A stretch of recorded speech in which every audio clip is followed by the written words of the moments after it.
எவ்வளவு உணர்ந்து நம்ம இந்த இடத்துல இருக்கிறோம் அப்படின்னு பார்த்தா ஒரு கேள்விக்குறிதான்.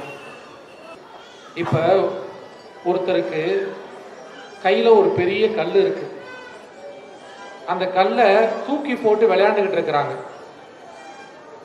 திடீர்னு ஒருத்தர் வந்து பார்த்துட்டு, ஏன்பா இது என்ன கல்லுன்னு தெரியாம இப்படி தூக்கி போட்டு விளையாடுறீங்களே, இதுதான் வைரக்கல்லுன்னு சொல்றாரு. ஐயோ வைரமா அப்படின்னு தெரிஞ்சோடனே தூக்கி போட்டு விளையாடுறத நிப்பாட்டி அதை கொண்டு போய் பாதுகாத்துட்டாங்க. அதுபோல இங்க நம்ம உட்காந்துக்கிட்டு மணி அடிக்கிறோம், பிபி ஊதுறோம், சத்தம் போடுறோம், கத்துறோம், என்னென்னமோ செஞ்சுட்டு இருக்கிறோம், உட்காந்துக்கிட்டு கதை பேசுறோம். நம்ம எந்த இடத்துல இருக்கிறோம் அப்படின்னு நினைச்சா இங்க நமக்கு வாயில பேச்சு கூட வராது. என்னை கூட கொண்டு வந்து இங்க பேச வச்சிருக்காங்க. கண்டிப்பா எனக்கு இங்க எல்லாம் பேசுறதுக்கு தகுதியே கிடையாது. எனக்கு பேச பயமா இருக்கு. ஏன் அப்படின்னா இந்த மண்ணுல இந்த இடத்துல இருந்த நம் வள்ளல் பெருமான் வந்து பேருபதேசத்தை கொடுத்துருக்காங்க. அப்படிப்பட்ட பேர் அருளாளர் இருந்து பேசக்கூடிய இடத்துல எனக்கு பேசுறதுக்கு வந்து வார்த்தையும் இல்லை. எனக்கு ரொம்ப பயமா இருக்கு. இங்க கத்தி கூட நம்ம பேசக்கூடாது. உலகத்துல எவ்வளவோ அதிசயங்கள் இருக்கு, உலகத்துல எவ்வளவோ அதிசயங்கள் இருக்கு. அந்த அதிசயங்கள் எல்லாம் பல கோடி ரூபாய், பல லட்சம் ரூபாய் செலவு பண்ணி நம்ம இந்தியாவில இருந்து போய் பார்த்துட்டு வரணும். ஒரே ஒரு அதிசயம் தான் இந்தியாவில் இருக்கு. இந்த அதிசயங்கள் எல்லாம் மனிதன் உருவாக்கணும். இந்த அதிசயங்கள் எல்லாம் மனுஷன் உருவாக்கணும். இது மாதிரி எவ்வளவோ அதிசயங்கள் இருக்கு. ஆனா அதெல்லாம் அதிசயமானா அதெல்லாம் அதிசயமே கிடையவே கிடையாது. நல்லா கவனிச்சுங்க. ஒரு உலக அதிசயங்களையும் போய் பார்க்கணும்னா பல லட்சம் பல கோடி செலவு பண்ணி போய் பார்க்கணும், இந்தியா விட்டு வெளியே போய். ஆனா இப்ப நம்ம நின்றிருக்கிற இடம் இந்த அதிசயத்துக்கெல்லாம் கோடான கோடி பெரிய அதிசயம் நடந்த இடம்.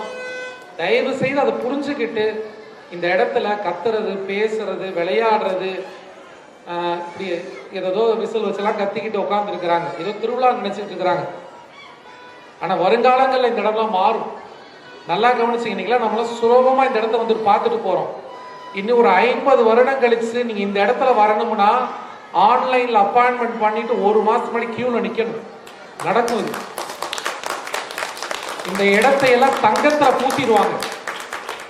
வள்ளல் பெருமான் அப்பயே சொன்னாரு, நான் உங்களுக்கு சொல்லி வருகிறேன், கேட்க கூடாது என்று கங்கணம் கட்டி கொண்டீர்கள் போலும். வருங்காலத்தில் அமெரிக்காவிலிருந்தும் ரஷ்யாவிலிருந்தும் வந்து இந்த உண்மையை உணர்த்துவார்கள். அப்பொழுதுதான் செவி கொடுத்து கேட்பீர்கள் போலும். இந்த மேட்டுக்குப்பம் மட்டும் இன்னைக்கு அமெரிக்காவிலையும் ஐரோப்பியாவில இருந்தா அவங்க பூரா தங்கத்திலையும் வைரத்திலையும் வச்சு படுத்துக்கிட்டு வருவாங்கய்யா.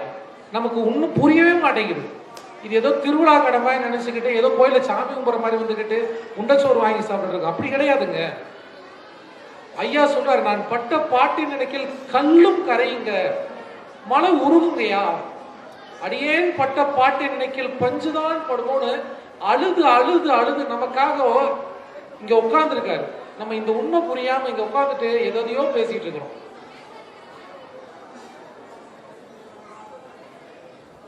என்ன அதிசயம் இங்க நடந்தது? எல்லா வேதங்களும் எல்லா பெரியோர்களும் இப்ப வரைக்கும் எல்லா ஆன்மீகவாதிகள் என்ன சொல்றாங்க? பிறந்தால் ஒரு நாள் செத்து போனோம், இறப்பது இயற்கை அப்படின்ட்டாங்க.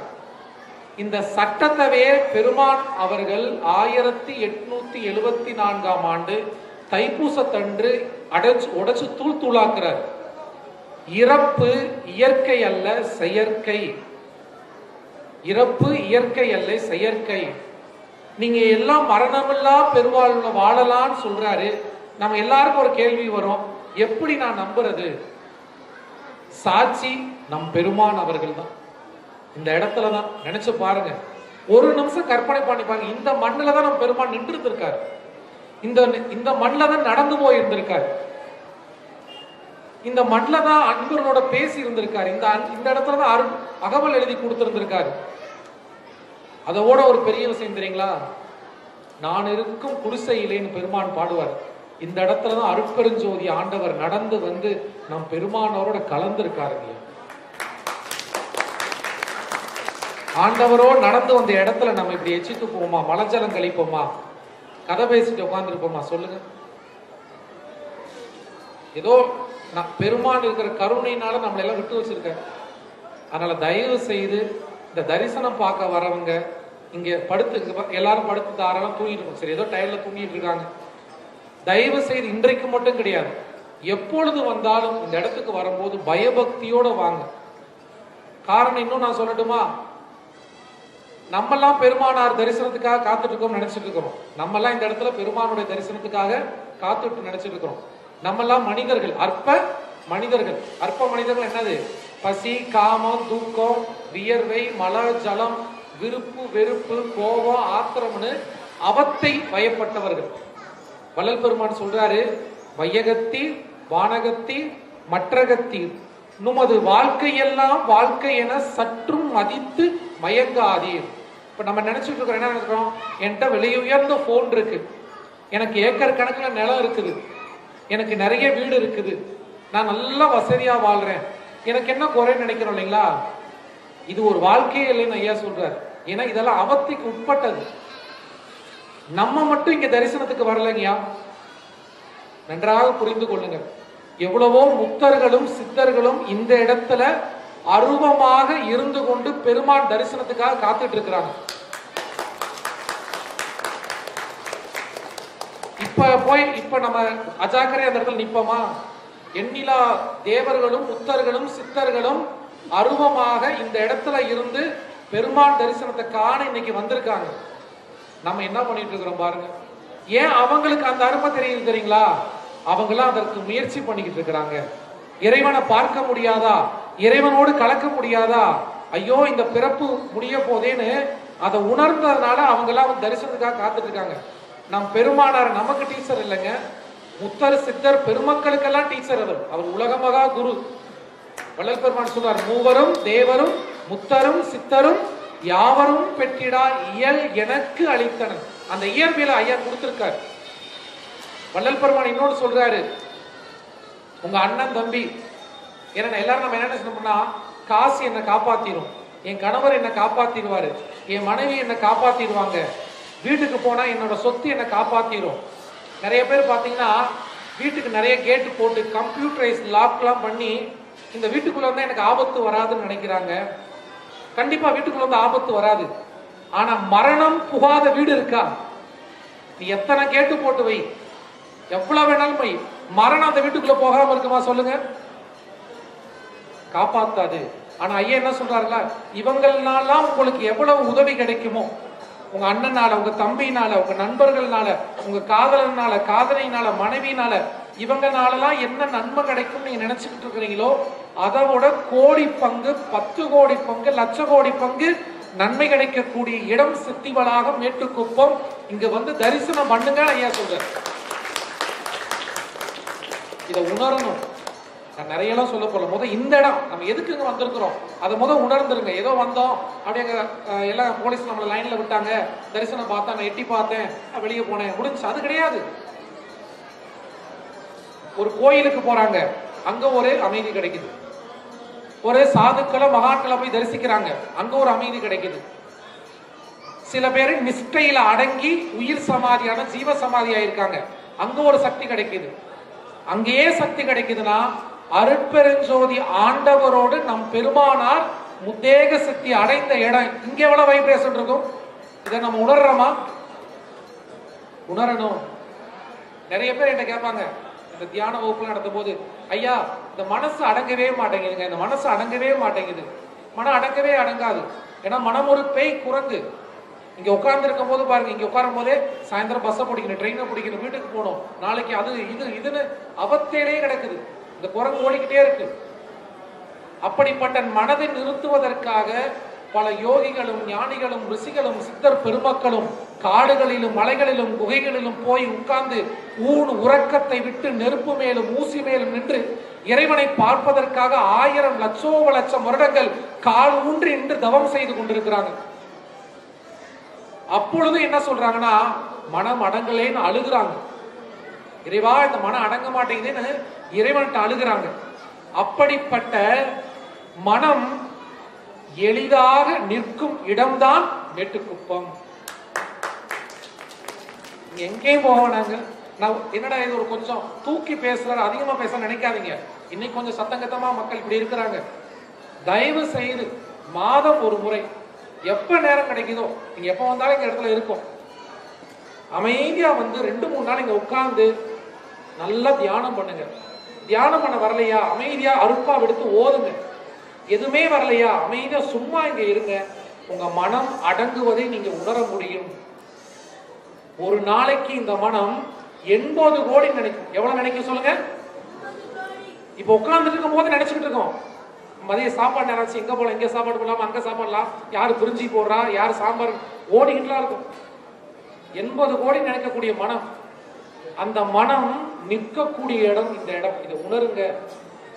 நான் ஏற்கனவே சொன்ன எண்ணிலா கோடி சித்தர்களும் மக்கள் அருவமாக இங்க வந்து பெருமானின் அருளை பெறுவதற்காக இருக்காங்க. எனவே தயவு செய்து உங்க கையெடுத்து கும்புறேன், காலில் விழுந்தோட கும்புறேன். எவ்வளவு பேர் இங்க உணர்ந்து வந்திருக்கீங்களோ உணராம வந்திருக்கீங்களோ, இனிமேல் தயவு செய்து இங்க மேட்டுக்குப்பத்துக்கு வரும்போது உணர்ந்து வாங்க. நான் மறுபடியும் சொல்றேன், பெருமானார் மட்டும் வெளிநாடுல எங்கேயாவது இருந்திருந்தாரு, தூக்கினார் தங்க சிலையாக்கி இருப்பாங்க ஐயா. அந்த ஒரு அருட்பாக்களும் உலக மொழிகள் எல்லாம் மொழிபெயர்க்கப்பட்டிருக்கும். ஆனா நல்லா கவனிச்சுங்க, எங்க கூப்பிட்டிருந்தாலும் ஐயா போக மாட்டாரு. எல்லா ஞானிகளும் தமிழகத்துலதான் பிறப்பாங்க. காரணம், தமிழ் மொழி என்ன மொழி? இறைவனுடைய மொழி. இன்னும் ஒரு சில விஷயங்கள் பேசிட்டு முடிச்சிடுறேன். இந்த மொழி நம்மளுக்கு முதல் புரியணும். எல்லாரும் நினைக்கிறாங்க, ஏன் பெருமானார் தமிழ் மொழியில திருவருப்பா எழுதி வச்சுட்டு போயிருக்காரு, ஏன் அவர் ஆங்கிலத்தில் எழுதியிருக்கலாம், திருக்குறள் ஆங்கிலத்துல போய் வந்திருக்கலாம், திருப்புகழ் ஆங்கிலத்துல வந்திருக்கலாம், திருமந்திரம் ஆங்கிலத்துல வந்திருக்கலாம், திருக்குறள் ஆங்கிலத்துல வந்திருக்கலாம், ஏன் வரல? இங்கதான் வந்தாங்க. ஒரு முறை திருஞான சமுதரர் பார்த்து கேட்கிறாங்க, நீங்க ஏன் தமிழ் மொழியில வந்து இறைவனை துதிக்கிறீங்கன்னு கேட்கிறாங்க. எனக்கு சொல்றாங்க, இறைவனை நீங்க ஏன் தமிழ் மொழியில துதிக்கிறீங்கன்னு. அப்ப அவர் என்ன சொன்னார் தெரியுங்களா? நல்லா கவனிங்க, தூங்காதீங்க. என்ன சொன்னார் தெரியுங்களா? இறைவன் என் காதுல சொல்லிக்கிட்டே இருக்க, நான் அப்படியே சொல்றேன், நடுவில் ஏன் மாத்தணுன்றாரு. என்ன சொல்றாரு? இறைவன் என் காதுல சொல்லிக்கிட்டு இருக்கான், அப்படியே சொல்றான், ஏன் மாத்துறான்? அப்ப இறைவன் பேசக்கூடிய மொழி எது? ஐயா சொல்றாரு, இறைவனை வணங்குவதற்கும் சாகா கல்வியை லேசிலே உணர்த்துவதுமான தெம்மொழியாம் இம்முலையில் பிறப்பித்த அருட்பெருஞ்சோதி ஆண்டவருக்கு நன்றி நன்றி நன்றி என்றார். ஆனா நம்மளாம் பேசுறோமா? நீங்க பேச மாட்டோம், திருவருட்பாடு படிக்க மாட்டோம். நல்லா கவனிங்க, 50 வருஷம் கழிச்சு இதே இடத்துல பல வெள்ளக்காரங்க உட்கார்ந்து தமிழ்ல திருவருட்பாவை ஓதுவாங்க. இது நடக்கும். நம்ம பேரங்கள்லாம் தமிழ் மொழி தெரியாம பார்த்துட்டு இருப்பாங்க. நம்ம புள்ள மம்மி டாடி அங்கிள் ஆண்டின்னு கூப்பிட்டுக்கிட்டு பீஸா பர்கர் தின்னுக்கிட்டு இருக்கு. அவன் வெள்ளக்காரன் வந்து சைவம், நம்ம சைவம் ஆகிறதுக்கு 1000 உபதேசம் பண்ண வேண்டியது இருக்கு. அவன் சைவம்ன்ற நிலையை தாண்டி வெஜிடேரியன் நிலையை தாண்டி வேகனுக்கு போயிட்டான். பால் சாப்பிட மாட்டான், தேன் சாப்பிட மாட்டான். அடுத்து பிரீத்தேரியன், மூச்சுல மட்டும் எப்படி சுவாசிக்கலான்னு போறாங்க. நம்ம பெருமானார் இங்க இருக்க போது என்ன சாப்பிட்டாங்க? சாப்பிடவே இல்லை. அவருக்கு இந்த ஆதாரம்லாம் தேவையில்லை. என்ன சாப்பிட்டாங்க? என்றாவது ஒரு நாள் பெருமான் வெளிப்படுவாராம். 1872 இருந்து 1874 வரைக்கும் பெருமானார் வந்து என்றாவது வெளிப்பட்டு இருக்கிறார். மண் குடிசை, அதாவது மண் செவரு குடில் வேந்த இடத்துல இருந்து எப்பொழுதாவது வெளிப்படும் பொழுது நன்றாக கொதிக்க வைத்த தண்ணீரை எடுத்து நாட்டு சர்க்கரை கலந்து பெருமான் கொடுப்பாங்களாம். அதுவும் ஏகதேசம் தான். என் பெருமான் எதை சாப்பிட்டாரு சொல்லுங்க? பெருமான் என்ன சாப்பிட்டாரு? அருட்பெருஞ்சோதி ஆண்டவரவே சாப்பிட்டாரு, இறைவனவே சாப்பிட்டாரு. அவர் உடம்பு சுத்தமாச்சு. நம்ம என்னென்னத்தையோ சாப்பிடுறோம், அசுத்தமா இருக்கு. அதனால தயவு செய்து ஒரு நிறைவான ஒரு சிறு செய்தியை முடிச்சுட்டு நான் போயிடுறேன். ஏன்னா மறுபடியும் சொல்றேன், இவ்வளவோ பெரிய பெரிய பழுத்த பழங்கள், சன்மார்க்க பழங்கள் எல்லாம் இங்க பல சங்கங்கள்லாம் அமைதியா இருக்காங்க. நான் இந்த சின்ன பையன், நான் சொல்லி ஒன்றும் போயிடல. அவங்களாம் இதை கேட்டுக்கிட்டு இருந்தா கூட நான் எதாவது சொல்லி தான் மன்னிச்சிருங்க. நம்ம நிக்கிற இடம் பெரிய இடம். புதுசா பல பேர் வந்திருக்கலாம், அவங்கள விட்டுருவோம். பல பேர் பல வருடங்களா சன்மார்க்கத்தில் இருக்கிறோம். அவங்களுக்கு நான் என்ன சொல்றேன்னா, மறுபடியும் ஒரு தைப்பூசம் நமக்கு என்ன உணர்த்துது? நம்ம எவ்வளவு முயற்சி பண்றோம், என்ன சாதனை பண்ணிட்டு இருக்கிறோம். ஒரு வருடம் கலந்துருச்சு. உலகத்துக்கு நியூ இயர், நமக்கு நியூ இயர் என்ன தெரியுங்களா? தைப்பூசம் தான். போன தைப்பூசத்துக்கு இந்த தைப்பூசத்துக்கும் நம்ம என்ன பக்குவப்பட்டு இருக்கிறோம், எவ்வளவு நமக்குள்ள இறைவன் மேல பக்தி வந்திருக்கு, நம்ம எவ்வளவு சுத்தமா இருக்கிறோம், இறைவனை எவ்வளவு நெருங்கி இருக்கிறோம் சொல்லி நம்மளே பரிசோதனை செய்து பார்ப்பதற்கான நாள் தான் அந்த தைப்பூசம். எவ்வளவு போன வருஷத்துக்கு இந்த வருஷத்துக்கு இறைவன் அருளை எவ்வளவு பெற்றிருக்கிறோம், நமக்குள்ள தயவு எவ்வளவு வளர்ந்திருக்குன்னு நம்மளை சோதித்து பார்ப்பதற்கான ஒரு மாதம் தான் இந்த தைப்பூசம். எனவே தயவு செய்து நம்ம சன்மார்க்க அன்பர்கள் நம்ம எவ்வளவு இந்த இடத்தை புரிஞ்சுக்கிட்டோம், இந்த இடத்தை எவ்வளவு அமைதியா வச்சிருக்க போறோம், எவ்வளவு சுத்தமா வச்சிருக்க போறோம். நான் அடுத்து வரக்கூடிய பல இளைஞர்கள் பல வெளிநாட்டுக்கு வராங்கன்னா இந்த இடத்துல நம்ம என்ன கொடுக்க போறோம், நம்ம எவ்வளவு உணர்ந்துக்கிட்டோம். அதனால தயவு செய்து அதை ரொம்ப ரொம்ப ரொம்ப ரொம்ப புரிச்சுக்குங்க. சரி, பெருமாள் நமக்கு என்ன கொடுத்துருக்காரு அது ஒரு 5 நிமிடத்துல சொல்லிட்டு நம்ம கிளம்பிடுறேன். பல பெரியவங்க எல்லாம் வந்திருக்காங்க. பெருமான் சங்கம் அமைத்தார், தர்மசாலை அமைத்தார், சபை அமைத்தார். நம்ம எல்லாரும் பார்த்துட்டோம். இறுதின்ற வார்த்தை சொல்லக்கூடாது, நிறைவுன்னு சொல்லணும். நிறைவாக பெருமான் 1874 இந்த இடத்துல இங்க நம்ம உட்கார்ந்துருக்கோம் பல அடியில அருட்பெருஞ்சோதி ஆண்டவரோட கலந்துருக்காரு. ஒரு நிமிஷம் நினைச்சு பாருங்க, உடம்புல புள்ள இருக்கீங்க, கண்ணுல தண்ணி வருங்க. பெருமான் இங்கதாங்க சித்தி அடைஞ்சாங்க, நம்ம அப்பா இங்கதாங்க இருக்காரு. என்ன இங்க கொடுத்துட்டு போயிருக்காரு. இந்த இடம் நமக்கு ஒரு பெரிய யூனிவர்சிட்டி. இங்க என்ன இருக்குது உள்ள முன்னாடி போய் பாருங்க, நித்திய தீபம் என்ன இருக்கு. ஐயா என்ன சொல்றாரு, ஐயா என்ன ஏதாவது சிலை வெடிச்சாரா, இறைவனுக்கு கை கால் இருக்குமா என்று கேள்வி கேட்டால் உண்மை தெரியாமல் பெரியோர் என்று பெயர் முடிக்கிறாங்கன்றார். இறைவனுக்கு நம்ம என்ன வழிபாடு கொடுக்கிறாரு, சன்மார்க்கத்துல உருவ வழிபாடு இருக்கு. என்ன உருவ வழிபாடு, அருள் உருவம். என்ன உருவம், நித்திய தீபம் என்பது அருள் உரு. நம்ம ஒரு கோயில்ல போய் நின்று எவ்வளவு பக்தியாக இறைவனை தரிசிக்கின்றோமோ அதுபோல அந்த தீபம் முன்னிலையில் இருந்து இறைவன் விளங்குவதாக பாவித்து கண்களில் நீர் உருகி மனம் உருகி அங்க பிரார்த்தனை செய்யணும். அப்ப நமக்கு கருவி என்ன கொடுக்கிறாரு, பக்தி செய்வதற்கு முன்னாடி நித்திய தீபம் கொடுத்திருக்காரு. எப்படி பக்தி செய்யணும், மகா மந்திரம். ஐயா இதுக்கு என்ன சொல்றாரு தெரியுங்களா, மகா மந்திர திரு வாக்கியம்ன்ற அருட்பெருஞ்சோதி ஆண்டவர் எனக்கு சொன்னாரு, நான் உங்களுக்கு சொல்றேன்றார். அந்த மகா மந்திரத்தை உண்மை பக்தியோட ஓதி தீபம் முன்னிலை ஓதணும். இது போல இங்க பார்த்துட்டு போன பிறகு நம்ம வீட்டுல நித்திய தீபம் வைத்து அந்த தீபம் முன்னிலையில் இருந்து இந்த மகா மந்திரத்தையும் திருவருட்பாவையும் ஓத வேண்டும். ஓதுனா நமக்கு என்ன நடக்குங்க, ஓதுனா என்ன நடக்கும், என்ன நடக்குன்னு சொன்னா நம்ம எல்லாம் செய்வோம். நம்ம எல்லாம் செல்ஃபிஸ் இல்லையா, நம்ம எல்லாம் என்ன பண்றோம், ஏதாவது செஞ்சா எனக்கு என்ன கிடைக்கும், அது இயல்பு. என்ன கிடைக்கும், நல்லா கவனிச்சுங்க. நம்ம உடல் இப்ப சுத்தமா இல்லை, நம்ம மனம் இப்ப சுத்தமா இல்லை, இந்த ஆன்மா ஜீவ நிலையிலே சுத்தமா இல்லை. உடல் ஏன் சுத்தமா இல்லை, உடல் என்ன இருக்கு, மலம் வருது, ஜலம் வருது, வியர்வை வருது, கண்ணுல பீல, காதுல குருமி வருது, மூக்குல சளி வருது, பல்லுல ஈத்த வருது, குளிக்கலைன்னா நாற்றம் வருது. உடல் அசுத்த தேகம். மனம் எப்படி இருக்குது, காம கோப விகாரப்படுது இல்லையா. இந்த மனம் நமக்கு துன்பத்தை கொடுக்குது, அதாவது இன்பத்தை கொடுக்குது, துன்பம்ன்ற அவத்தையும் கொடுத்துக்கிட்டு இருக்கு. ஏன், மனமும் குற்றமா இருக்கு, கருவி கரணமும் குற்றமா இருக்கு. இந்த ஆன்மா ஜீவ நிலையில என்னவா இருக்கு, மலத்தோட இருக்குது. இதுல மனம்ன்றது இருக்கு இல்லையா, எல்லாருக்கும் மனம் தானே பிரச்சனை. மனதுல என்ன பண்ணுது, கோபம் ஏற்படுது, காமம் ஏற்படுது, விருப்பு வெறுப்பு உண்டாகுது, துவேஷம் உண்டாகுது, பற்று ஏற்படுது. இதெல்லாம் நம்மள அவத்தைக்குள்ளாக்குது. காரணம், பெருமானார் மனதை அடக்கி மனதை சுத்தம் பண்ண சொல்றார், சுத்த கருவியாக்கணுங்கிறார்.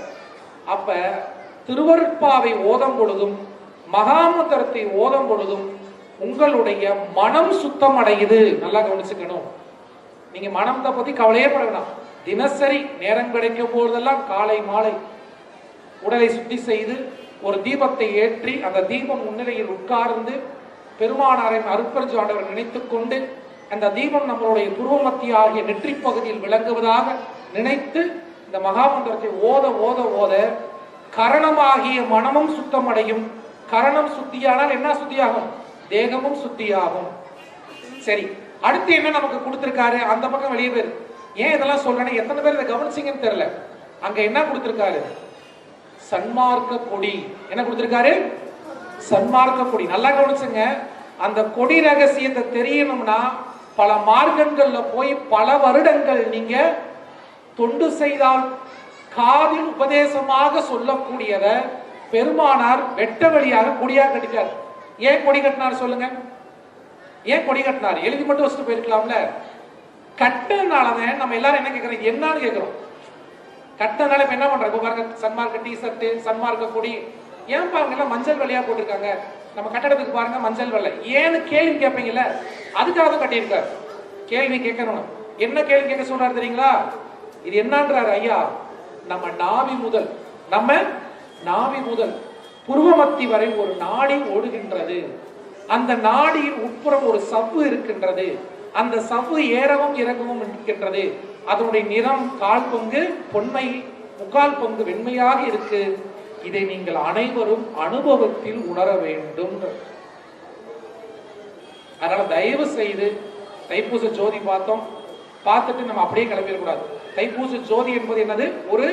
உங்களுக்கு ஒரு கையில ஒரு கருவியை கொடுத்து அனுப்புறாரு. இதே போல அக அனுபவம் ஏற்படும். உட்கார்ந்து காலையில எழுந்திருச்சு மாலையில உட்கார்ந்து தீபம் முன்னில உட்கார்ந்து அந்த வழிபாடு செய்ய செய்ய உங்களுடைய புருவ மத்தியில் அந்த அகத்தில் அந்த ஜோதி சொரூபம் ஏற்பட ஆரம்பிக்கும். அப்ப பெருமானார் என்ன பண்ணிட்டாரு? 2வது கருவி கொடுத்துட்டாரு. 3வது கருவி பின்பக்கம் சித்தி வளாகம். இங்கதான் நம்ம பெருமான் என்ன பண்ணிருக்காரு? அருட்பெருஞ்சோதி ஆண்டவரோட சொல்லுங்கய்யா எப்படி கலந்தாரு? ஏன்னா இத லேசா தெரிஞ்சுக்கணும். நம்ம சன்மார்க்க நண்பர்களே, வள்ளலார் ஜோதி ஆயிட்டார், வள்ளலார் ஜோதி ஆயிட்டார், வள்ளலார் மறைஞ்சிட்டார், இந்த 2 வார்த்தையுமே சொல்லக்கூடாது. புரிஞ்சுக்கல. நிறைய பேர் அது எப்படிப்பான்னு கேள்வி கேட்டா நம்மளுக்கு முழிக்கிறோம். நல்லா கவனிங்க. அரிசி திடப்பொருள் இல்லையா? இப்ப ரொம்ப எளிமையா சொல்றேன். தண்ணிய 3 நிலையா மாத்த முடியும். தண்ணி என்ன இருக்கு? தண்ணியை கொண்டு போய் ஐஸ் கட்டி ஆக்கிருங்க. அது என்ன நிலை? திடநிலை. அதை உருக்குனீங்கன்னா திரவ நிலை. அதை கொதிக்க வச்சா திடமாக இருக்கும் போதும் தண்ணி இருக்கு, திரவமாக இருக்கும் போதும் தண்ணி இருக்கு, ஆவிலையும் தண்ணி இருக்கு. இப்ப தண்ணி இல்லைன்னு சொல்லிட முடியுமா? தண்ணி ஆவியா இருக்கு, தண்ணி திரவ நிலையில இருக்கு, தண்ணி திடநிலை இருக்கு. அது போல பெருமான் ஜோதி ஆயிட்டாரு, மறைஞ்சிட்டாரு அப்படின்லாம் வார்த்தை சொல்லக்கூடாது. பெருமான் சித்தி நிலை அடைஞ்சிருக்கார். பெருமான் என்ன சித்தி நிலை? என்ன சித்தி நிலை? அழியக்கூடிய இந்த ஐம்பூத சரீரத்தை, அழியக்கூடிய அசுத்த பூத காரிய தோற்றம். இதற்கு பேர் என்னதுங்க? அசுத்த பூத காரிய தோற்றம். இந்த தேகத்தினால இப்ப வாழக்கூடிய வாழ்க்கையினால நமக்கு நித்தி என்பதை தர முடியாது. நித்திய வாழ்க்கை வாழ முடியாது. ஒரு வாடக வீடுதான். அப்ப ஐயா என்ன பண்றாரு? அழியக்கூடிய இந்த தேகத்தை அழியாத சுத்த தேகம். இந்த சுத்த தேகம் என்னன்னு தெரியுங்களா? நீ தயவு செய்து, நான் ரொம்ப பேசல, உரைநடை பகுதி வாங்கி படிச்சு பாருங்க. ஒரு சின்ன சாம்பிள் கொடுக்கிறாரு. சுத்த தேகத்துல ஒரு மாற்று ஸ்வர்ணதேகி, ஒரு மாற்று ஸ்வர்ணதேகியோட ஆயில 1,00,000 வருஷம் சொல்றாருங்க. ஒரு மாற்றியோட ஆயில் எவ்வளவு? ஒரு மாற்று ஸ்வர்ணதேகியோட ஆயில் எவ்வளவு? 1,00,000 வருஷம். நம்ம 50-60 வருஷம் வாழ்றதுக்கு படாத பாடுபட வேண்டியது இருக்கு. சுத்த தேகம் அதுல பல மாற்று இருக்கு, 108 மாற்றுக்கு மேல இருக்குது. அடுத்து என்ன தேகம் இருக்கு? பிரணவ தேகம். அடுத்து ஞான தேகம். அப்ப பெருமான் என்னவா இருக்காரு? இப்ப பெருமான் எங்க இருக்காரு சொல்லுங்க? நிறைவா இந்த வார்த்தை சொல்லி முடிச்சிடறேன். பெருமான் சொல்றாரு, இப்பொழுது இந்த தேகத்தில் இருக்கிறேன். என்ன சொல்றாரு? இப்பொழுது இந்த தேகத்தில் இருக்கிறேன், பின்பு எல்லா தேகத்திலும் புகுந்து கொள்வேன். சரி, எப்படிங்க தேகத்துல புகுந்து கொள்ள முடியும்? எப்படி புகுந்து கொண்டாரு? சில பேர் அதை வச்சுக்கிட்டு என் உடம்புல இருந்து இப்ப வரலாறு பேசலாம்னு சொல்றாங்க. அது கிடையாது. இது நல்லா புரிஞ்சுக்கணும். இது கொஞ்சம் யோசிக்க வேண்டிய விஷயம். பெருமான் என்னவா மாறிட்டாரு சொல்லுங்க? அருட்பெருஞ்சோதி ஆனேன் என்று அரையப்பா முழுச அரடான்றாரு. நான் அருட்பெருஞ்சோதி ஆண்டவரை மாறிட்டேன்றாரு. இப்ப என்னவா இருக்காரு ஐயா? அருட்பெருஞ்சோதி ஆண்டவரா மாறிட்டார் இல்லையா? இப்ப அருட்பெருஞ்சோதி ஆண்டவர் எங்கெல்லாம் இருக்காரு சொல்லுங்க? அகத்தும் புறத்தும் இருக்கியா? புறத்துல இருக்காரு. இப்ப நம்ம அகத்துல எங்க இருக்காரு? அகத்துல என்னவா இருக்காரு? தெளிவா புரிஞ்சுங்க. உடல், மனம், ஆன்மா, கடவுள். நிறைய பேர் ஆன்மா உயிர் கடவுள் கிடையாது. உடல், மனம், ஆன்மா ஜீவன் நிலையில இருக்கு. அதற்கு உள் ஒளியாக இறைவன் இருக்கார். அருட்பெருஞ்சோதி ஆண்டவர் எங்க இருக்காரு சொல்லுங்க? எங்க இருக்காருங்க? அகத்துல என்னுடைய ஆன்மாக்குள்ள ஒளிய அறிவுக்கு அறிவாக இருக்கார். அருட்பெருஞ்சோதி ஆண்டவர் நமக்குள்ள இருக்காரா இல்லையா சொல்லுங்க? கன்ஃபார்ம் ஆயிடுச்சு. ஏதாவது தப்பு நான் சொல்றேன்னா மன்னிச்சுங்க. அருட்பெருஞ்சோதி ஆண்டவர் எங்க இருக்காரு? எனக்குள்ள இருக்காரு. சரி, இப்ப ஐயா சொன்ன இடத்துக்கு வாங்க. ஐயா என்ன அருட்பெருஞ்சோதி ஆண்டவரா மாறிட்டேன்னு ஒத்துக்கிட்டார். இப்ப என்ன சொன்னாரு? இப்பொழுது இந்த உடம்பில் இருக்கிறேன், பின்பு எல்லா உடம்பிலும் புகுந்து கொள்வேன். இப்ப எங்க இருக்காரு ஐயா? நமக்குள்ள அருட்பெருஞ்சோதி ஆண்டவராக இருக்கிறார். அதனால வள்ளல் பெருமானார் எங்க வழங்கணும்? எல்லாரும் அகத்துல வழங்கணும். அதனால பெருமானார் எங்க இருக்காரு? ஒருத்தருக்குள்ளேயும் தாங்க இருக்காரு. அவர் தாங்க எல்லா உயிருக்குள்ளே இருக்காரு. அதை உணர்ந்து நம்ம எல்லாரும் உண்மை வழிபாடு செய்யணும்னு சொல்லி என்னோட உரையை நான் நிறைவு செய்து கொள்கிறேன்.